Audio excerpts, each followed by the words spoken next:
afternoon, and welcome to Connecting Communities. Thank you for joining us for today's webinar, The Economic Well-Being of U.S. Households in 2023.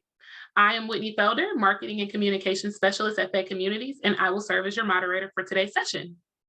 Today's discussion will be led by experts from the Federal Reserve Board of Governors, and I'd like to quickly introduce them. We first have Jeff Larimore. He is the Chief of Consumer and Community Research at the board. We have Alicia Euro and Ellen Murray, both principal economists in the Consumer and Community Research Division at the board. And finally, we have Anna Tranfalia, business analyst in Consumer and Community Affairs at the board. Now, before we get started, if we could move to slide 4, where we can take care of just a few housekeeping items.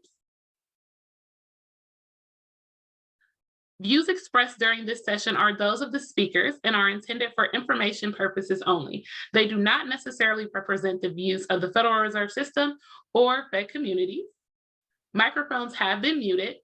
Please use the question and answer feature throughout the session to submit your question. We promise to get to as many questions as possible during the Q&A portion of today's presentation. I invite you to keep the conversation going and engage with us on X, formerly known as Twitter, using the hashtag Connecting Communities, and visit fedcommunities.org for a variety of CD articles, resources, and data from across the Federal Reserve System. And finally, this session will be recorded, and the presentation and the video and all resources will be available on fedcommunities.org within the next 2 weeks, usually up today, so the next 2 weeks. I will now like to turn this presentation over to Ellen Murray. Ellen, the floor is yours.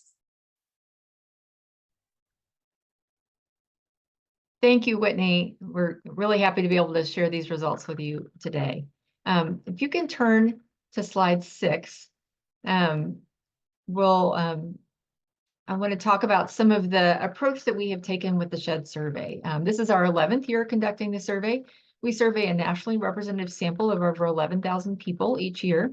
And the results we're presenting today focus on the most recent survey, which we fielded in late October of 2023. So they give us a picture of the financial circumstances of U.S. adults as they headed into the new year.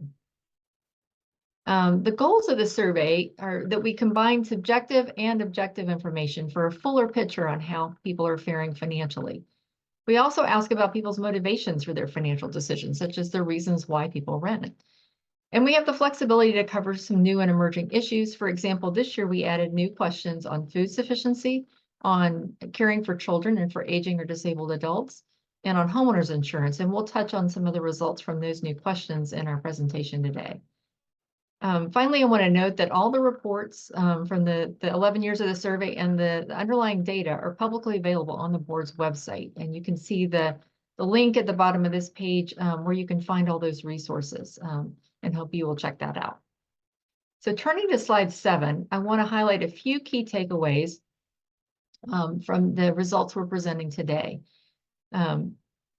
First, as I mentioned, the results we're presenting are from the survey we fielded in October of 2023. So the results from that survey showed that financial well-being then was similar to what we saw in 2022, yet remained well below the recent high that we saw in 2021. Inflation continued to be a major concern for many families, particularly the cost of food. Low-income adults face notably high rates of economic hardships, such as food insufficiency and skipping medical care due to costs. And challenges paying rent, including being behind on rent at some point in the past year, were above the levels that we saw in 2022. Finally, adults with caregiving responsibilities were less likely to be working for pay, and paid childcare was a substantial expense for working parents. So skipping to slide 9, I'm going to focus first on some results on family finances. Now, to give an overview of people's financial situation in the fall of 2023, we start off with 2 series. The top line is a subjective measure of people's financial well-being. So we ask people how well they're managing financially, and they could choose from 4 options: living comfortably, doing okay, just getting by, or finding it difficult to get by. The top line shows the share who answered with the highest 2 of those 4 categories. That is, that they were doing okay or they were living comfortably. In late 2023, 72% of adults reported that they were in these top two categories in terms of how they were doing financially, which was essentially unchanged from 2022, but down from the high in 2021. It was also lower than before the pandemic in 2019. Now, the bottom line, the line in dark blue, shows the results from perhaps our most well-known question, asking people how they would handle an unexpected $400 expense. In 2023, 63% of adults said they would cover such an expense exclusively using cash, savings, or a credit card paid off at the next statement. We call this combination of methods of payment cash or its equivalent. And this share was similar to 2022, but down from the high in 2021.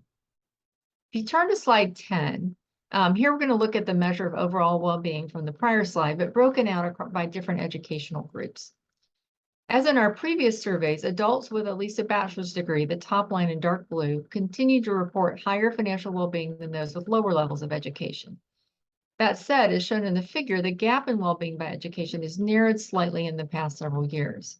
The share of adults with at least a bachelor's degree who reported they were doing okay or living comfortably has declined 4 percentage points since 2021, while this share among those with less than a high school degree, that yellow line at the bottom, has remained relatively flat.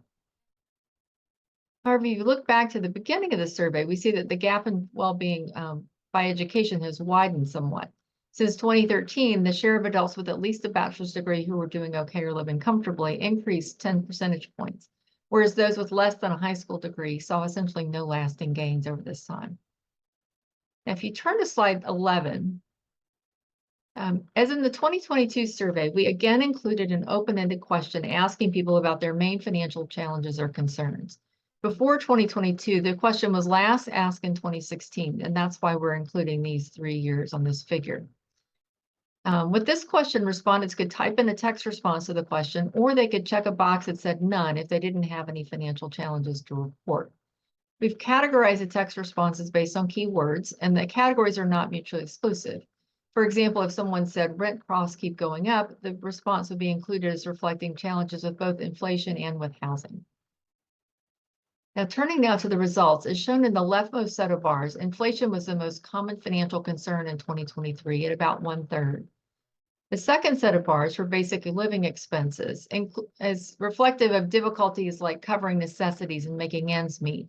That was the next most common concern. And this category may be picking up some inflation concerns as well. The responses for these and most other categories were similar in 2023 to what we saw in 2022. But looking to the estimates from 2016, the shares who mentioned concerns with inflation and basic living expenses were higher in the last 2 years than in 2016. In contrast, the share answering none, that is, who did not report any financial challenges, was considerably lower in the last 2 years compared to 2016. Finally, I want to note 2 other points which are not captured in the figure. First, many people, particularly low-income adults, specifically mentioned concerns about the cost of food and groceries in their responses to this open-ended question. And second, renters were more likely than homeowners to mention that housing was a challenge for them. Now, moving on to slide 12. In addition to the results from that open-ended question, this 2023 survey also included a new closed-ended question asking people how changes in the prices they paid compared to last year affected their financial situation.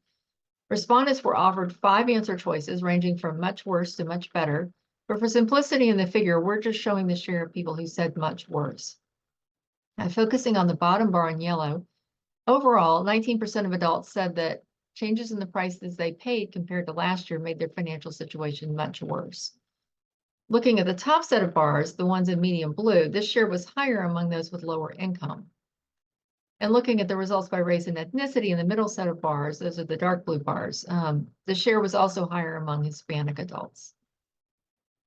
Now, moving on to slide 13, we also asked people what actions they had taken in responses to higher prices. In the top set of bars, spending responses were the most common action people took in response to higher prices, including switching to cheaper products and using less of a product. In the middle set of bars, reducing savings was much more common than increasing borrowing. And in the bottom set of bars, responses related to generating income, like working more or asking for a raise, were less common responses. And note that ask for a raise here reflects only those people who said that they specifically asked for a raise in response to higher prices. Now, we also fielded this same question in 2022, and we've included the results from that year in this figure as well. And compared to actions that people reported taken in the prior year's survey, in 2023, people were less likely to report that they were changing their spending in responses to higher prices, and also less likely to say they reduced their savings, but they were slightly more likely to say that they asked for a raise. Now, moving on to slide 14. In addition to the open-ended question I talked about before about people's main financial challenges or concerns, SHED includes a number of other questions that provide insights on a range of different challenges that people can face. And skipping medical care because of cost is a type of hardship and one that we're able to track over time with the survey. So if you look at the right end of the figure, in 2023, 27% of adults went without some form of medical care because they could not afford it, which is similar to this year in 2022, but up from 2021. Now, although we don't show it on the slide, we ask a follow-up question about the types of medical care that people skipped. And dental care was the most frequently mentioned, followed by visiting a doctor. Some people also reported that they skipped prescription medicine, follow-up care, or mental health visits. Now, turning to slide 15, I mentioned that one of the new questions that we added to the survey this year was about food insufficiency, on which the USDA defines as sometimes or often not having enough to eat. To help paint a picture of the economic hardships that people face, on this figure, we included the results from that new question, which are shown in yellow, along with the inability to pay bills in medium blue in the middle, and skipping medical care due to cost in dark blue. Now, if you start at the bottom of the figure, overall, we see that 7% of adults sometimes or often did not have enough to eat in the month prior to the survey.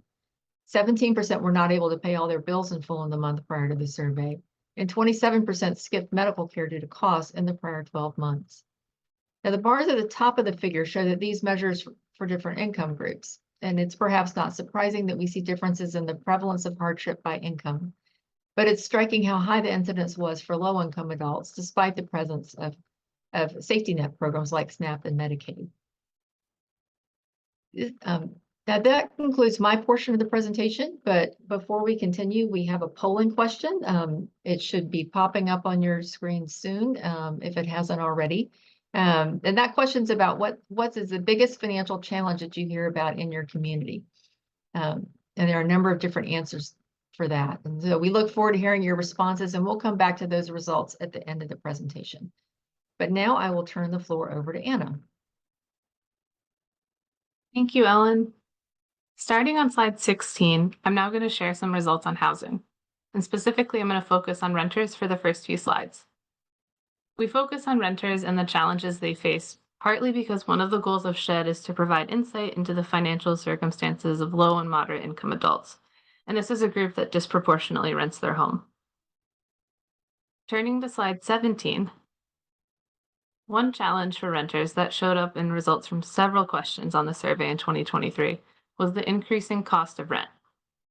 As shown in the first bullet, the median monthly rent payment was $1,100 in 2023. This is up 10% from 2022. Additionally, a higher share of renters reported being behind on rent. As shown in the second bullet, in 2023, 19% of renters reported being behind on their rent at some point in the past year. And this share also ticked up 2 percentage points from 2022. Turning to slide 18. In this figure, we see that renters had challenges paying for other bills besides their monthly rent payment. Now, starting on the right-hand side of the figure, in this set of 3 bars, we see that more than 1/4 of renters, represented by the darkest blue bar, had at least one bill that wasn't paid in full in the month prior to taking the survey. This is more than twice the share of homeowners. And homeowners are represented by the lightest blue bar here. Now, going over to the other side of the figure, looking at the set of bars on the left, we see that utility bills, such as water, gas, and electric bills, had the highest rates of not being paid in full, with 11% of renters making less than the full payment in the prior month. Now, moving towards to the right through this figure, we also see that 8% of renters didn't pay their phone, internet, or cable bill in the month in full in the month prior to taking the survey. 7% of renters didn't pay rent in full, and 6% didn't make a full car payment. In fact, for each of these general bill categories in this figure, we see that renters were less likely than homeowners to pay these types of bills in full. Moving on to slide 19, we're going to return our focus to monthly rental payments. In this figure, we see that renters who moved in the past 2 years, and this is represented by the lighter of the two blue shades here, had higher rent payments compared with those who moved before that. This group is represented by the dark blue bars. This was the case both overall and across different regions of the country. It is important to note, however, that in addition to reflecting changes in rent prices over time for new leases, these differences in rent prices for those who moved recently or in the past 2 years may reflect differences in the types of units that these renters chose to move into. Even so, these results are consistent with the increase in overall rent that we've seen earlier in the survey.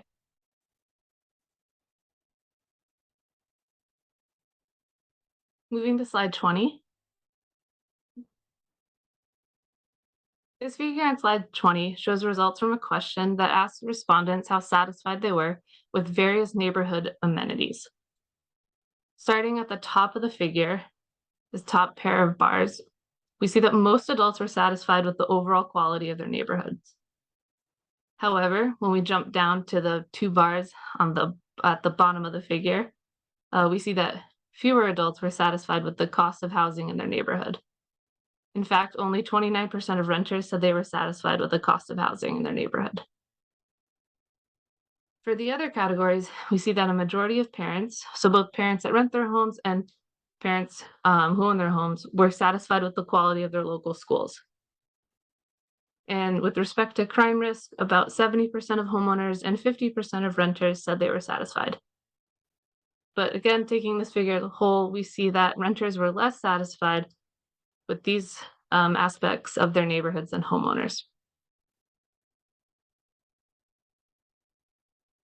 Turning to slide 21, now I'm going to talk about and share some of our new findings on homeowners insurance.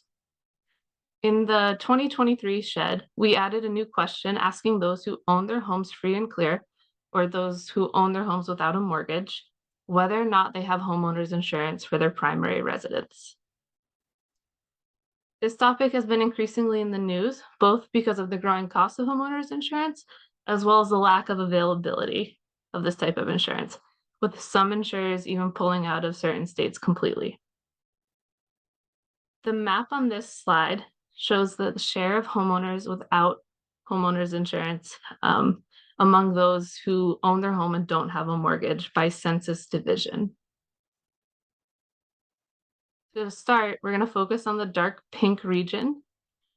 Here, 26% of those living in the West South Central Division, this is made up of the states of Arkansas, Louisiana, Oklahoma, and Texas, did not have homeowners insurance. We also found that homeowners living in these 4 states were the most likely to report being affected financially by a natural disaster. The rest of the southern states, which are the 2 blocks of states in the 2 different shades of light pink, as well as the mountain states, and this is the block of states in the darker gray color. These states also had relatively high shares of those going without homeowners insurance. In contrast, New England had the lowest incidence of this. Moving to slide 22. On this slide, we focus on financial resources available to those without homeowners insurance. And we find that homeowners with fewer financial resources are the ones most likely not to have homeowners insurance. The figure on this slide shows stark differences by income. Among homeowners without a mortgage, 44% of those with incomes under $25,000 did not have homeowners insurance. This is compared to just 2% of those with incomes of $100,000 or greater. Income is just one kind of financial resource that homeowners may have available to them. Although not shown here, we do have another question in the survey that asks people about their other assets, such as savings accounts, retirement accounts, or other equities. We find that homeowners who list no other types of financial assets are more likely to go without homeowners insurance. So, taken together with the results on the previous slide, these results generally suggest that homeowners who are most at risk are also most likely to not have homeowners insurance. And before I hand it over to my colleague, Alicia, I just want to add one more reminder that if you have any questions about what's been covered or anything else, please feel free to add them via the Q&A tab on the right, and we'll do our best to answer these after the presentation. Thank you, Anna.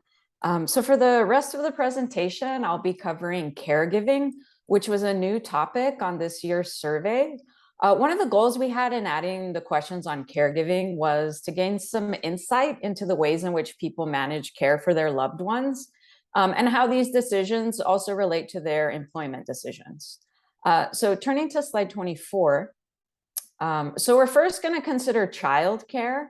And here we limit our analysis to parents of children under age 13, as younger children are the most likely to need childcare. So to level set, the figure on this slide shows what share of the population is living with their own children under age 13. And then we show how this breaks out by single versus dual parent households and employment. Overall, 19% of all adults live with their own children under age 13. So that's represented by the pieces of the pie on the chart here that are broken out. And then the various slices starting in yellow and then different shades of blue break out this 19% by the number of parents in the household, so dual parent versus single parent, and their employment status. So on the next slide, we're going to look at the rates at which families that had at least one working parent used paid childcare. So turning now to slide 25. Families that had no stay-at-home parent were the most likely to use paid childcare. So if we focus on the top two bars in the figure, we see that about 40% of single working parents, as well as those families with two working parents, use paid childcare. This compares with only 15% for those who use paid childcare among parents where one member of the couple did not work. So that's the 15% with two parents, only one working. On the bottom half of the figure, we show the share who used paid childcare by family income. And we see that higher income families are more likely to use paid childcare. And also they're more likely to use it more intensively. So they use more hours per week. So one reason we think we might be seeing these results by income relate to the cost of childcare, which we're going to look at on the next slide. So we could turn to slide 26.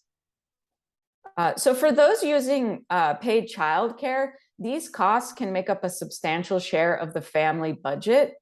So before turning to the figure on the slide here, I'd just like to note that overall, the median monthly amount that parents paid for childcare was $800 a month. And for those who paid for 20 or more hours of childcare each week, it was $1,100 a month. So we wanted to get a sense of the magnitude of how much these parents were paying for childcare. So we compared the median monthly amount they paid toward childcare to their median monthly housing payment. So on this figure here, we divided it separate for homeowners versus renters. But either way, about 50 to 70 people who use paid childcare spend about 50 to 70% as much per month on childcare costs as they did on their housing payment. And one reason we chose housing payment, other than data availability, is that's typically people's single largest monthly expense. So turning now to slide 27, we're going to look at unpaid care for an adult relative or friend who may need assistance due to aging, disability, or illness. So all the way on the right, we see that overall 16% of adults provided this type of care. And these shares were similar among both men and women. This was also true regardless of age, if we're looking at patterns across gender for different ages on the left of the figure. So initially, this result was surprising. It certainly wasn't what I expected to see. And it's also different from what we see about unpaid care for children, where we don't present that here, but we have another question on the survey that asks those living with a spouse or partner who typically provides the care for the children when they're at home. And for both men and women, the mothers and fathers say that the mothers are more likely to be providing the care. But nonetheless, for this question, the split was pretty even between men and women. And we also verified there's a different survey, the American Time Use Survey, just to make sure other surveys were finding this result. And they also found something similar on that survey. So interesting and different from what my prior was. So on the next slide, we're going to zoom in on the middle age of groups, prime age adults, those ages 25 to 54, to look at some of their employment outcomes. So like childcare, providing regular care for other adults can affect one's ability to do other work for pay. Unpaid caregivers, particularly those who are providing daily care, were less likely to be doing work for pay. So as we note here in the first bullet, among prime age adults, 32% who were caring for another adult did not have a paid job. This compares with 24% of those without these caretaking responsibilities. And then we note in the second bullet that this difference was even larger among those with daily caretaking responsibilities, where about half of those did no work for pay. So turning now to slide 29. So that wraps up all of the prepared content that we have for today. In the full report, which is posted online, we cover many more topics, as noted here by the boxes shaded in blue. So the report has a chapter on employment. We also include banking and credit, retirement investments, higher education and student loans, as well as a chapter on income. We also have more information in the report on the topics that we presented today than we had time to present here today. So now I would like to hand things over to Jeff, who's going to help in moderating a Q&A session. All righty. Thank you, Alicia. And thank you, Anna and Ellen. We have a lot of time for questions today. So I'm really looking forward to trying to get through as many questions that all of you have as we're able to in the roughly half hour that we have to chat with you all. First, I want to turn back to the polling question that Ellen asked you earlier about the largest challenges that you all are hearing about in your communities. And two areas really stood out from that question, particularly people talked about housing and people talked about inflation as two areas that were really notable challenges they were hearing about. So with that, given that those were two areas that are particular concerns, I want to start with a question about housing, which is whether you have any information on how costs for homeowners have been changing and what the barriers are looking like for renters who are looking to buy. So Anna, can I pass this question to you in terms of the barriers to homeownership? Sure. So the SHED also asked homeowners about their total monthly mortgage payment, and we asked specifically about the number or the total number that you send to the bank, which usually includes your escrow payment, which includes a mortgage and property taxes and homeowners insurance. And we know from other reporting and other data sources that the cost of homeowners insurance is increasing as well as property taxes. However, we don't in the survey ask homeowners directly about any of these items, unfortunately. So while we may be indirectly picking up some of these increased costs that homeowners have been facing, it's going to be pretty hard to tease them apart in the SHED data. The second part of that question, barriers to homeownership, there is a question about asking renters why they rent. And some of the biggest issue or the most common reasons given are financial. So it's challenges saving up and affording a down payment, concern that they would be approved for a mortgage, or also just concern or challenges about covering just a monthly mortgage payment. Great, thank you. So I said that the other area that really stood out in the challenges that people are hearing about is inflation.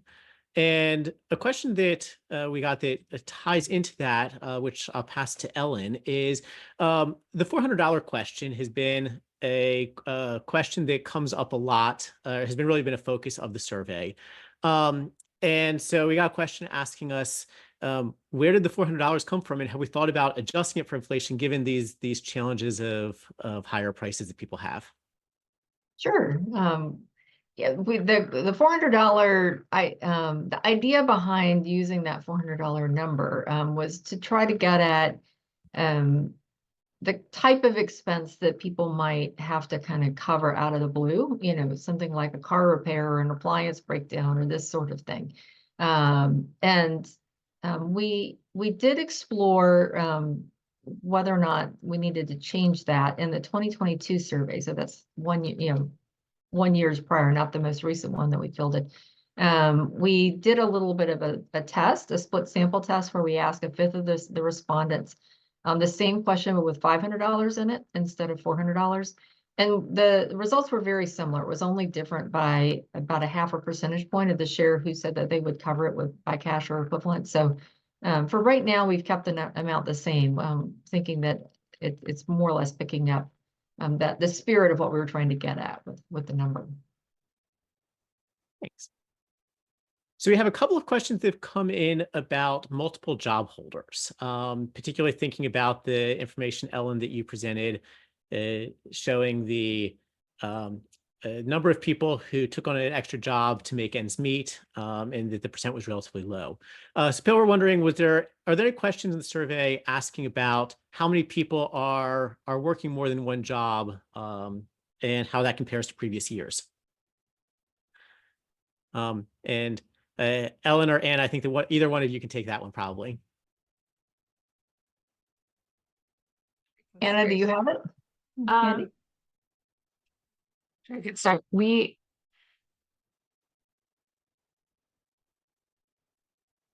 do have we do know if folks are working full-time or part-time. Then Ellen, I might hand it off for you about multiple jobs.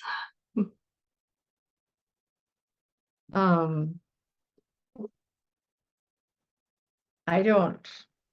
mean, that was in the inflation chapter about working more or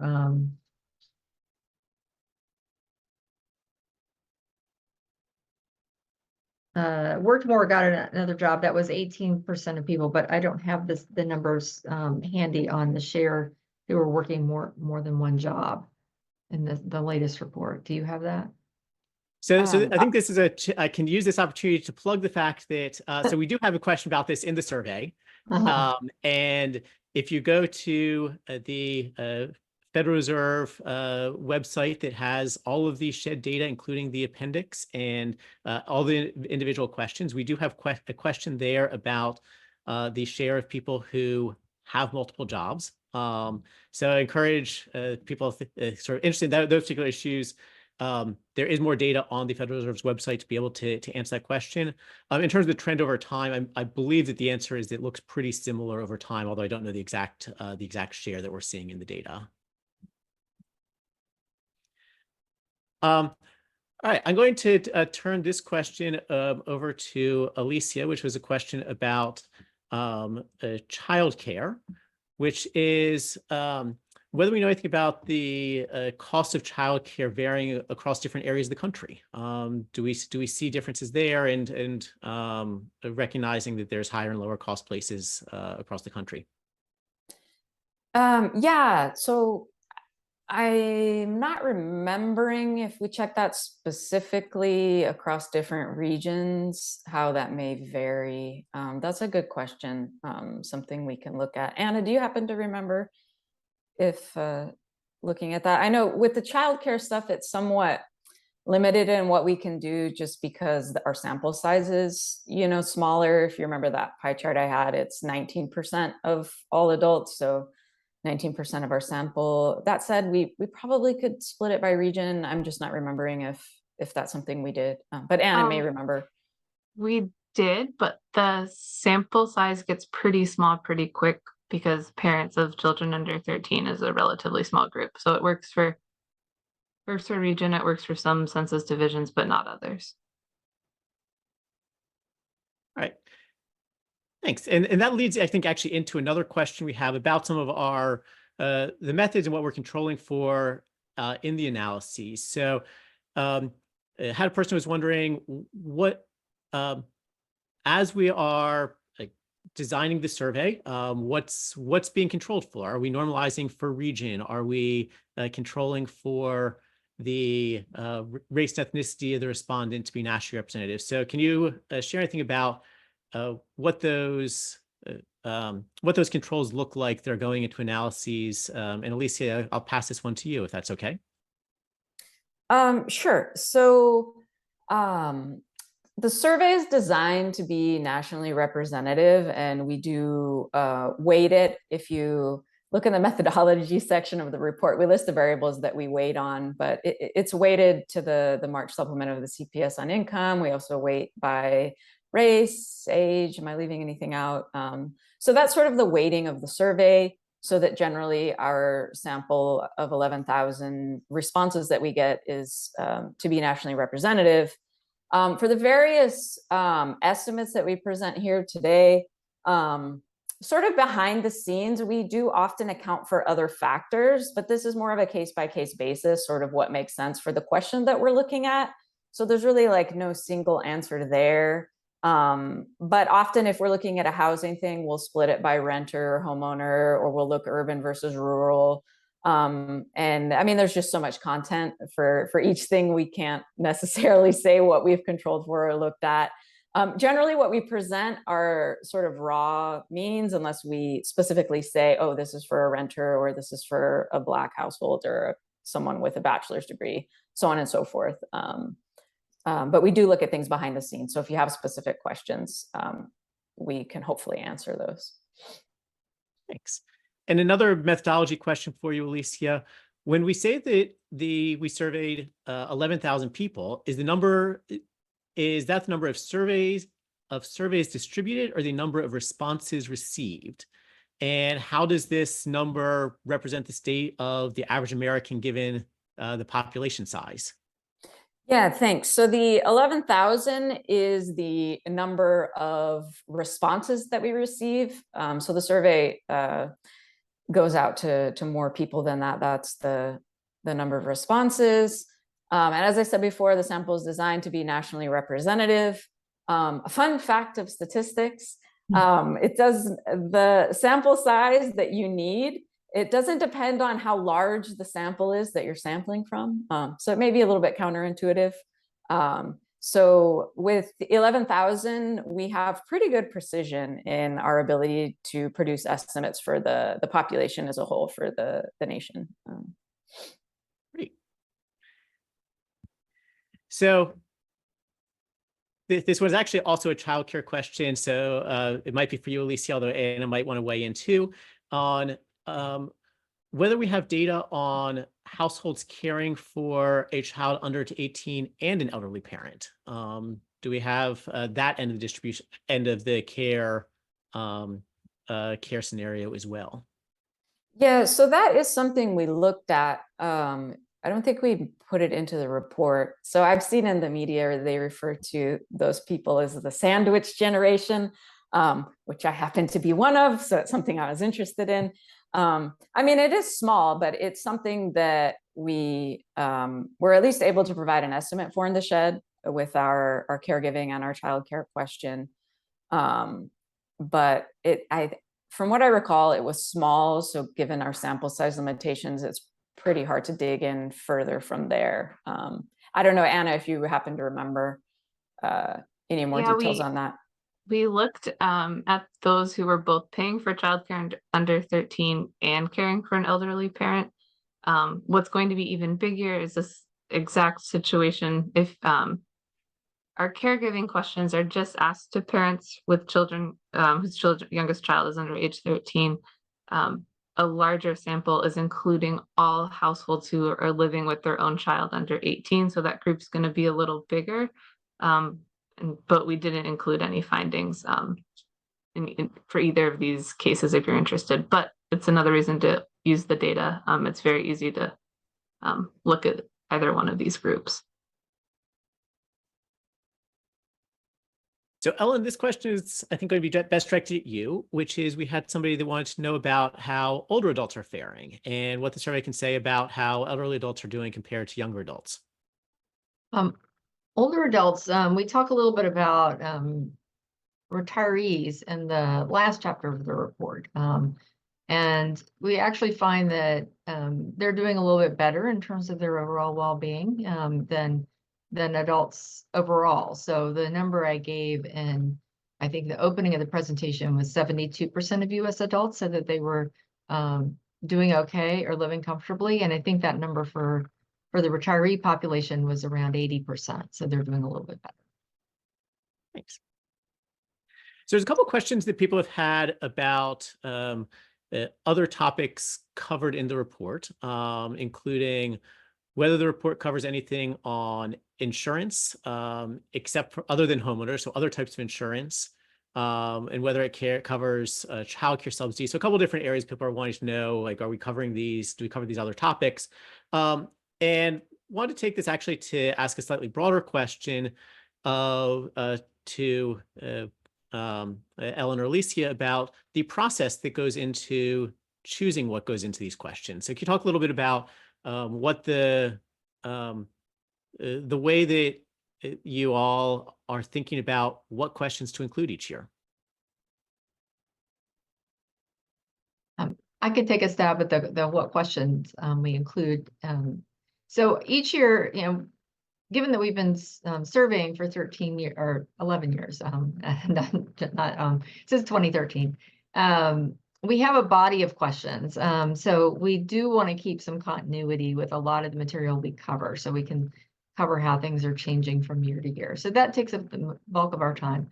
But then there's another group of questions that we sometimes we feel like we don't need to cover every year, but we maybe bring back onto the survey, and questions about the gig economy or as an example of that we didn't include this year, but we expect to bring those back on. And then there are usually issues that are emerging, things like inflation. Obviously, for the past couple of years, we added new questions on that, trying to be responsive and to understand more about those conditions. New products, we added questions a few years ago about buy now, pay later, to try to understand more about that, and the homeowners insurance question. So often those new questions are suggested to us either by members of our team or other colleagues. Sometimes we get them from comments and presentations like this, that you really ought to be looking into this. So we take all that into account but we have a limited amount of space each year to try to tack on new questions. Thanks. And I'll dig a little bit into the specifics of as I was lumping those questions together. So Anna, does the report, do we have anything on insurance other than homeowners? Not in the 2023 report. We do not. We have spoken in the past about auto insurance as made the report. And I guess, sorry, we do ask if you have health insurance. But that has been on the report for, I will need to check the few years, but the actual number of years, but that's not a new question. We normally ask if you have health insurance. But that is pretty much it for the insurance questions. And Alicia, do you want to touch on childcare subsidies? Yeah, so that's not something that we ask about.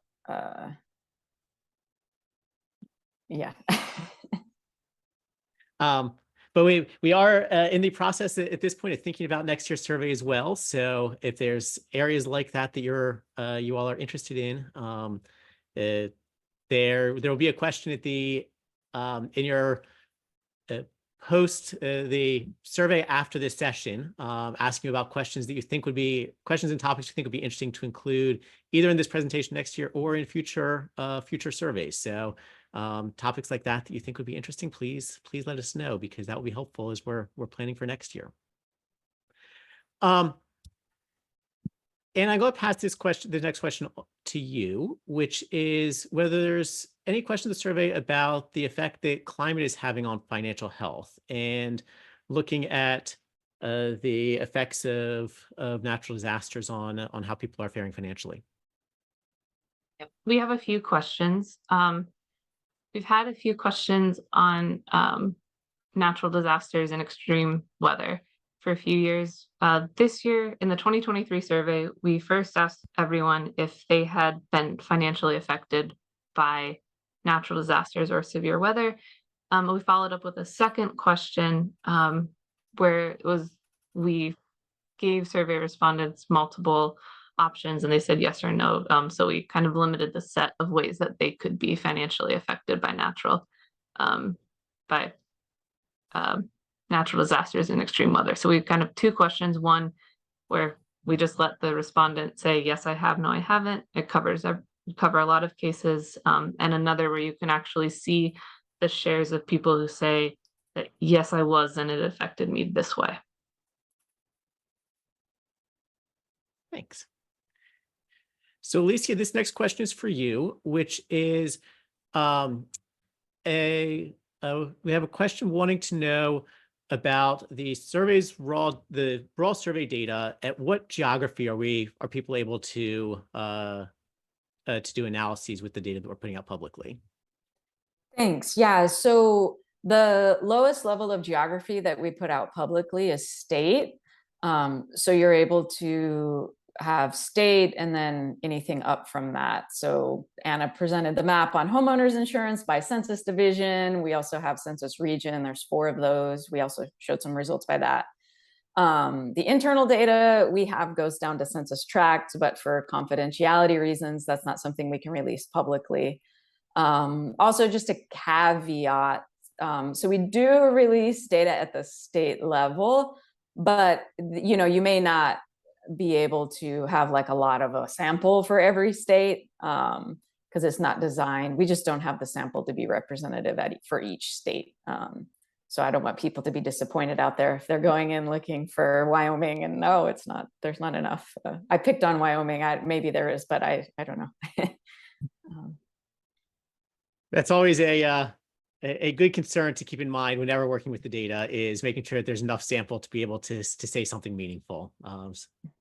Yeah, it's one of those annoying things we say when people ask questions that we don't have the sample, but yeah, it's important.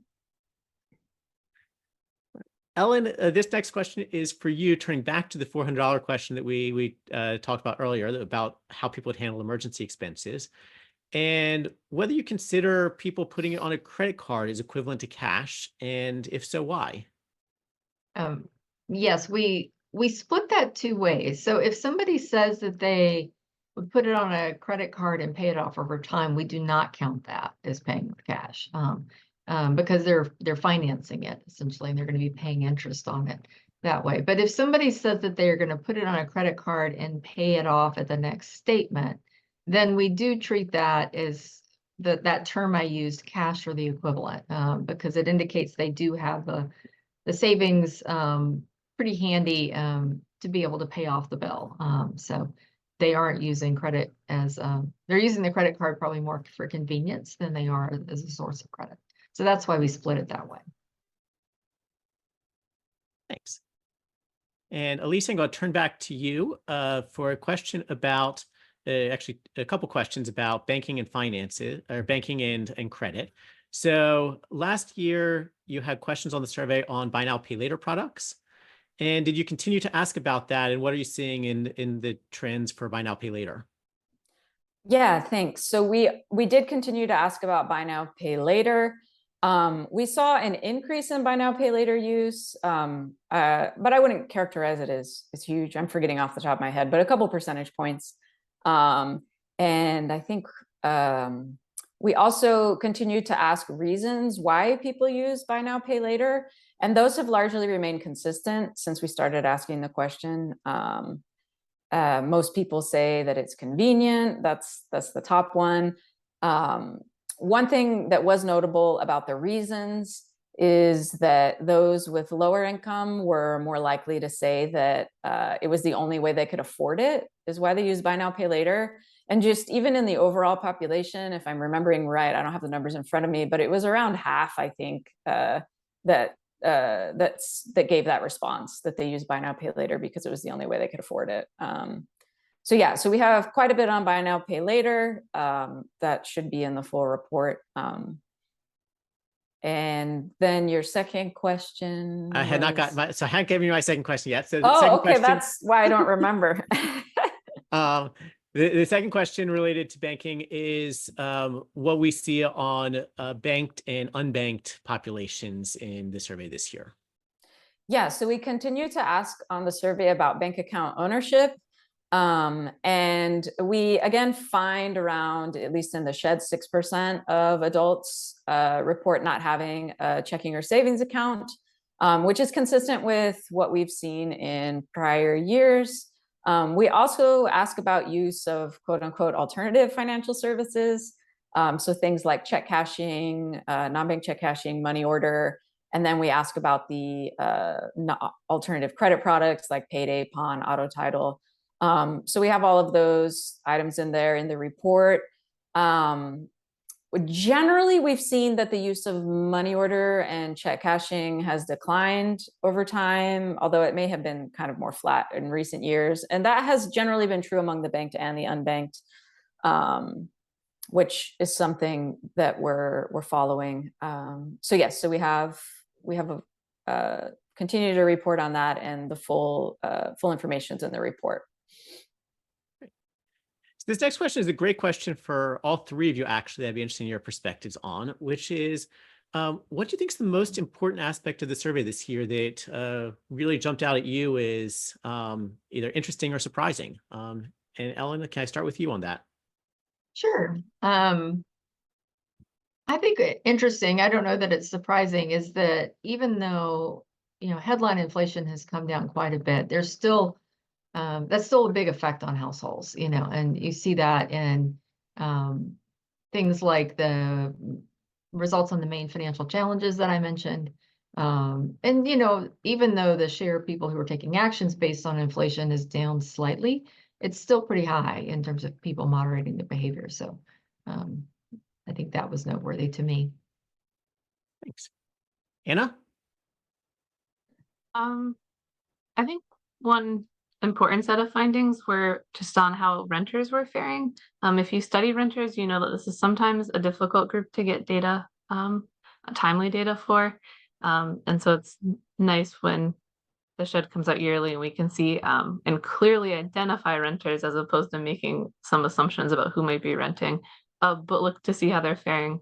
And we included some of these results in the report, but if you use the public data, you can look at how renters and homeowners are faring across a lot of different multiple outcomes and different like student loans or healthcare or other things. So I think focusing on renters was helpful because the cost of rent has gone up and we are seeing challenges that they're facing.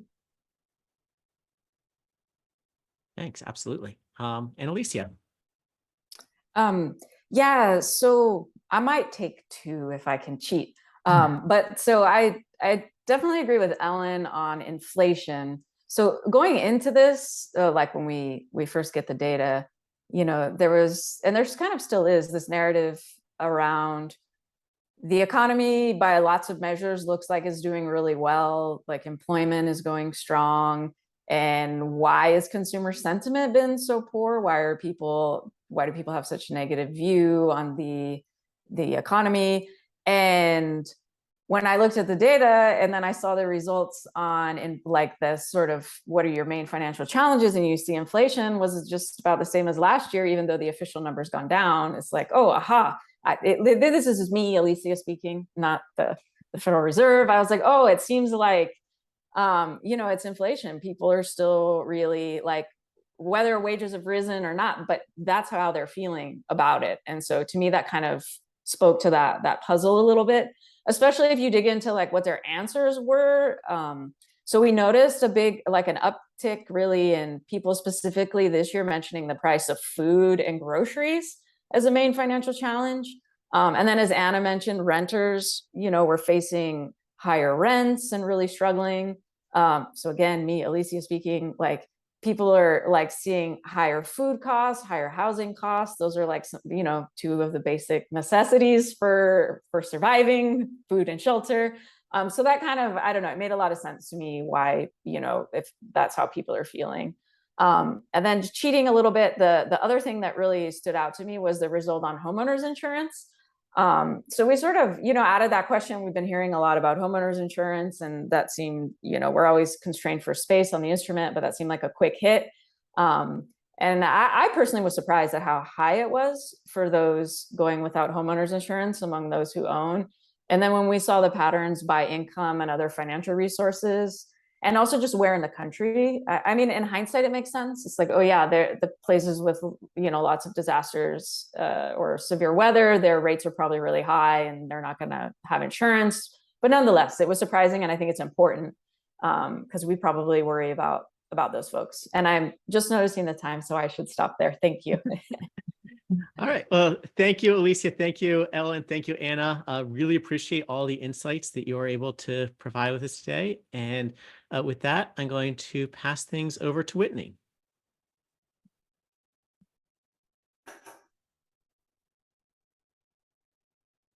Uh-oh.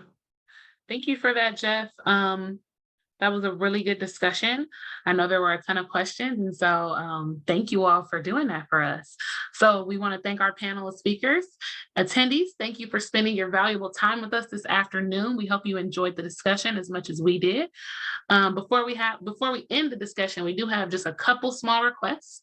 Please complete the survey that will be sent to you immediately after the event so we can improve and continue to bring you timely and relevant topics.